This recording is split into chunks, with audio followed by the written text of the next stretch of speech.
Hello, and let's talk about the COVID-19 situation in Maharashtra. The state is clearly one of the epicenters of the disease in the country, with close to 100,000 cases, of which at least 50,000 are active, or close to 50,000 are active. The state is way ahead of all the others in terms of key indicators. Mumbai district itself has over 50,000 cases overall, and reports say that there is a shortage of beds and ventilator facilities. We talked to our Mumbai correspondent Amay Tirotkar on this issue. Thank you, Amay, so much for joining us. So, to begin with, it's estimated that rains may begin in Mumbai today, and Maharashtra right now is obviously leading the number of COVID-19 cases. So, could you first talk about what the disease situation is in the state right now?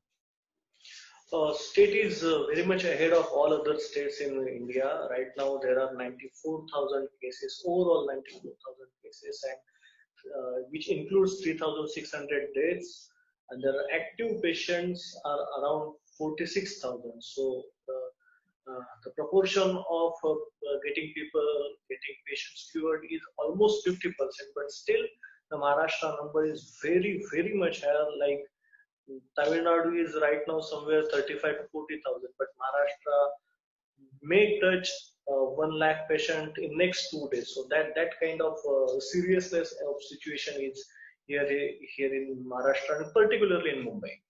Right. So, also, could you talk a bit about the situation in Mumbai as well, in terms of what are the key hotspots, what is the kind of condition on the ground right now that is there? One thing is sure, government data is trying to tell us, or government data is telling us, that Mumbai is doubling the rate of patients is increased in last 1 month. So on 1st May it was 11 days, the doubling rate of patients, but right now it is 25 days, so which is good thing. But on the other hand, it is also true that the situation in Mumbai, particularly in hospitals, about patients getting ICU beds, patients getting oxygens, ventilators, patients getting even ambulances. These all issues are very much there. Very serious issues are there, and many patients, at least I know minimum 10 patients who died just because they didn't get ventilators. So that kind of situation is right now there.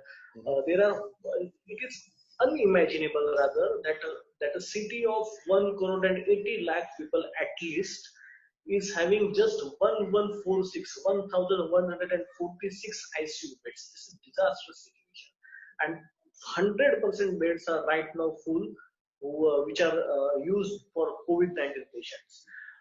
Yesterday, BMC Commissioner told me that they are going to add more 500 ICU beds by June 13th. But I don't know till that time, till June 13th, the number could be much higher than right now. So there was 97 deaths yesterday. Day before yesterday, also in 97 deaths in Mumbai, which is higher. 152 deaths in Maharashtra yesterday. Day before yesterday, 149 deaths. So the number of deaths is also high. And we must need to mention here that 985 patients have died due to corona from in entire month of May. But in last 11 days only, 685 people have died in Mumbai due to corona. So that kind of the ratio right now is there. There are 1,954 people have died due to corona in Mumbai till yesterday. So it could touch, it is feared, it could touch to 2,000 mark today itself, so which is much higher than any other city in India. So that is the situation of Mumbai right now. Right. And what are the emergency measures the government is taking, or BMC is taking right now, to sort of, especially because the need right now seems to be, like you mentioned, in terms of beds and other medical facilities? Government is claiming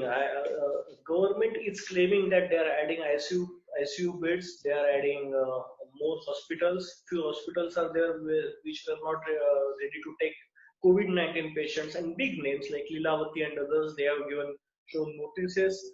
They were asked to take COVID-19 patients, get admitted COVID-19 patients. So that is what government is right now trying to do. But yes, it is also true that there is lot of mismanagement, particularly in Mumbai.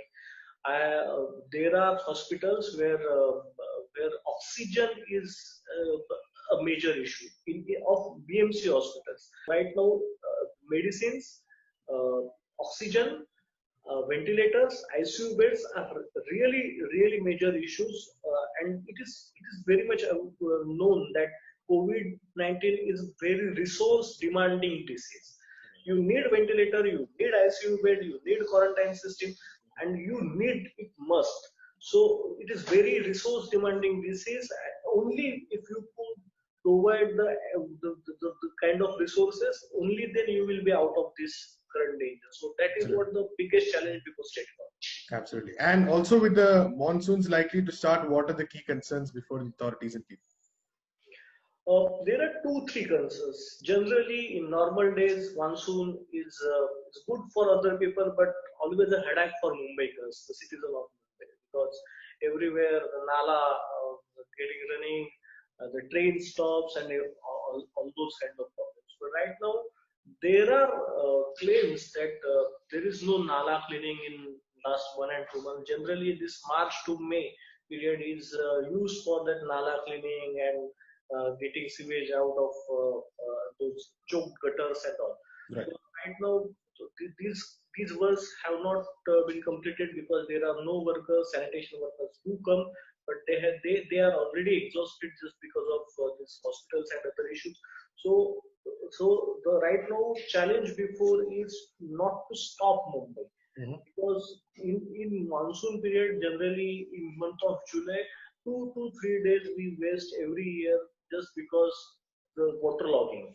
So that will be the biggest concern for state government. Again, Right.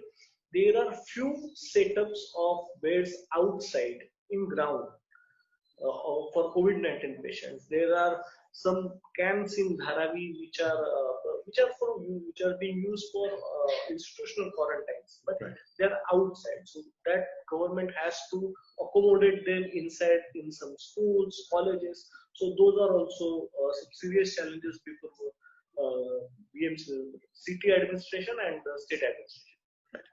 Thank you so much, Amay, for talking to us. Yeah, thank you. Our second segment is about the issue of online exams in Delhi University. We talked to Abha Dev Habib of the Democratic Teachers Front on this issue. In most countries, education is as a result shifting online, and in her university as well, that is Delhi University in India, a similar trend is being followed. And now the university is set to begin online exams, open book exams from July 1st. And this is happening despite massive opposition amongst the student and teachers community. So Professor Abha teaches physics, and she's also the treasurer of the Delhi University Teachers Association. And she will be talking to us about this opposition and about the issues that are in this policy of online education. So thank you for joining us today. And can you first tell us about what exactly this system is of this open book online exam? How is this being planned, and how will this be conducted? Yeah, so to understand this, first I'll like to share that how the structure of Delhi University. For example, in Delhi University, courses are offered in 2 or 3 different modes. One is regular mode. Students have to take classes in colleges or in departments, and then you have School of Open Learning, so a distance education mode. And then similarly, on parallel to distance education mode is for the women board, for women education, but based on that distance learning mode. And undergraduate level teaching happens in roughly 56 colleges for humanities, social science, and sciences. While for internal assessments, teachers work, take tests, quizzes, and give assignments, and assign internal assessment marks to students. But all students have to then take a central semester end examination. And a combination of this, 25% is internal assessment and 75 is your semester end exam. That total becomes your grades. These are used towards grades for the students. Now, this announcement of OBE happened only in around 13th May. And for the first time, we came to know that the university is thinking of conducting an open book examination. Before that, UGC was studying the possibilities for universities across, and university had come with a very flexible formula. And we were looking forward to a similar kind of formula. I want to tell you, Delhi University is a central university. There are other 42 central universities also. Delhi University is a central university, and this means that the student population is very, very heterogeneous. We get students from across the country, and in this, there is a very high percentage of, there are 50% seats are reserved for SC, ST, OBC, and then we also have reservation for EWS students. So this is the composition, student composition for our of our university. Now, if the university suddenly brings the formula of open book examination, our students are not used to it. Also, the teachers were never instructed to teach in a particular manner. So that is a problem for us. And the open book examination, the university is saying that for each student, there will be a folder created on the website in which the question paper will be posted for the day, and the student will have to download, work on the paper, and upload it within 3 hours. As per the university understanding, the question paper is something which the student should complete in 2 hours. An additional hour is being given only to take care of connectivity issues for downloading and uploading. So this is a basic format, and colleges have been instructed to help a student if they are not able to upload. So maybe then a question, or if they are not able to download for some reason, because suddenly when a large number of students will be taking exam, the university is not also sure whether the website will work or not. So colleges have been then given the charge of following up the things case to case. First, I mean, give a personalized attention to students, to email them the question paper, to also take their answer script. So this is broadly what OBE is for Delhi University. So here, of course, you're mentioning issues of connectivity, and now, I mean, what are the other issues that could come up in this system? Because, like you were saying, a lot of the students are from outside Delhi, so they would have left for their homes, and I think there have been issues discussed about how they might not have access to materials and internet.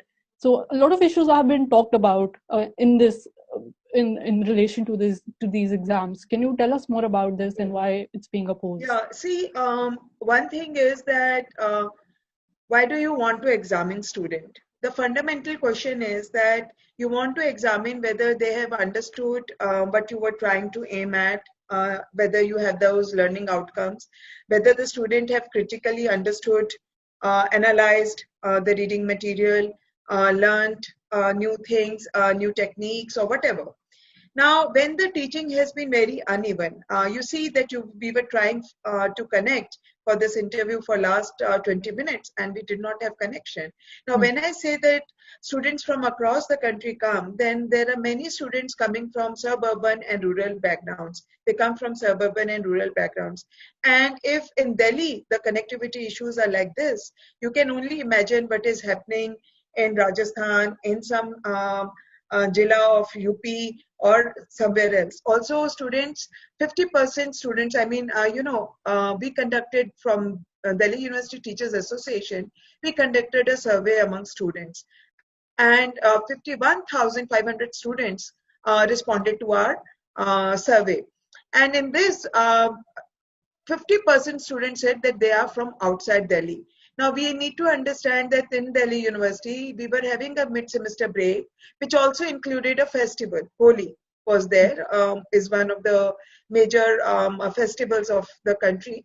And students had gone back only for 3 days or 4 days, thinking that they will be back. So they did not even carry the study material from before the mid-semester break. I mean, for the classes which were done in January, February, March, they do not even have reading material for that. So when we were instructed, and the lockdown started around 19th March, just as our university was reopening, the lockdown started. I want to say here that no institutional help was provided to students or to teachers. We are in a you can understand that there is no scholarship for teachers to buy laptops, to have basic infrastructure ready for all times, to be using it all the times. So it depends on whether I, as a teacher, has created that facility for myself at home or not. And the institutions just as an order, the vice chancellor or the MHRD says that teachers will have to engage students. Now, teachers did whatever they were able to do. Similarly, our students are not equipped with laptops or netbooks or anything. There are no scholarships to ensure that there is minimum infrastructure available at the student's end. Say some connectivity, a broadband, or to say the netbook. When we started teaching, the students said that they have not carried material and they are not even able to, connect so quickly because things have happened so drastically for them. The things have changed that they were taking little time to settle down with the new things, a completely uncertain world. And we can only imagine that if teachers are or we are feeling jittery, how our students were looking at the whole thing. So one, they do not have material. The other is that they are looking at, we have a very unequal playing field. We have students from marginalized section. We have a large number of students coming from differently abled section. With these things and no institutional help to ensure a minimum level playing field, we can only imagine how uneven our teaching has been. So for an uneven teaching, even when I was taking classes, I was uploading material, I was also trying to hold classes on Zoom. I saw that only 1/4 student was able to come on Zoom. And they said that connectivity is one issue. Conditions at home is another situation, that they do not get an environment where they can concentrate on their studies. The environments are very different for all our students. So a large number also said that the environment at home is not conducive for us to join Zoom sessions regularly. Only 1/4 students were coming. So when I'm making efforts, even then I can't reach my students equally. And if we look at the Delhi University structure, which I told, that physics honors, for example, is being taught in roughly 25 colleges. Now, if our teaching has been so unequal, can we test students through a centralized examination, which is going to be common for all? The students and teachers did not protest so much towards internal assessment, because when I took internal assessment, though I found it very difficult to track each and every student to extend my deadlines, but I was still able to reach to my students. There are students I will say that I was able to reach, but many teachers have reported that even for internal assessment, they're finding it difficult to reach to the student because the student does not have any internet connection.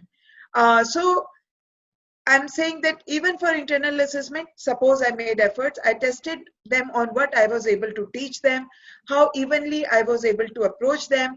I tested them on that. Now, for a centralized examination, this situation is not there for the student. The student could negotiate much more with me than with the centralized examination. Therefore, we think that any examination right now will be unjust because the teaching has been uneven, because the institution, I am from Miranda House, and in Miranda House I will appreciate that academic committee meetings were held regularly, departmental meetings were held regularly, so we were able to do a coordinated effort. All teachers tried to do similar things, and we are teachers in regular stream, and we did not have this idea of online teaching, various applications. All this we had to learn on our own, and it did help us to have meetings. But there were no orders from the university, no systematic approach to see that uniformly this was done across colleges or across departments. So there are departments and colleges where there has been no coordinated efforts. Now you want to suddenly test the student. I think it is very unfair. Any kind of examination will be unfair because of the unequal level playing field, unequal playing field for the student. Right now, an examination will be map of how well they were, how well equipped they were in terms of infrastructure, internet connection, environment at home. If a student had best of all of this, they may perform little better, and others will be damaged. So we think that any form of examination will be bad. The other thing is because we are a central university, and most of our students in my class, in fact, in some departments, in some colleges, the number of outstation students is as large as like 95% students from outside. Now they're coming back to Delhi, will be in quarantine. It will also mean that most of the students do not stay on campus. I mean, we only have a limited number of hostel seats. They stay on rented accommodation. Whether now they will get rented accommodation or not is also a thing. So I don't think so. Pen and paper is possible. A routine exam is possible in the near future. And online examination will be completely discriminatory. And when the letter of the dean examination came on 14th May, the first announcement of OBE for the students and teachers, I will like to say here that we were very hurt in the sense that it also filled us with some anger that it did not respond to needs of and entitlements of different sections. It did not say that what will happen if in 3 hours a student is not able to upload. It did not say what will happen to blind students who need a scribe and who will not get scribe right now because of the norms of physical distancing. So I think OBE has to be rethought. The other thing is that in the OBE, there is no way of maintaining, it is not a, we fear that the private players and group of students can completely rig this examination. So in some sense, it is not really an examination which will be a credible system. That's all we have in this episode of Let's Talk. We'll be back on Monday with the latest news developments from the country. Till then, keep watching NewsClick.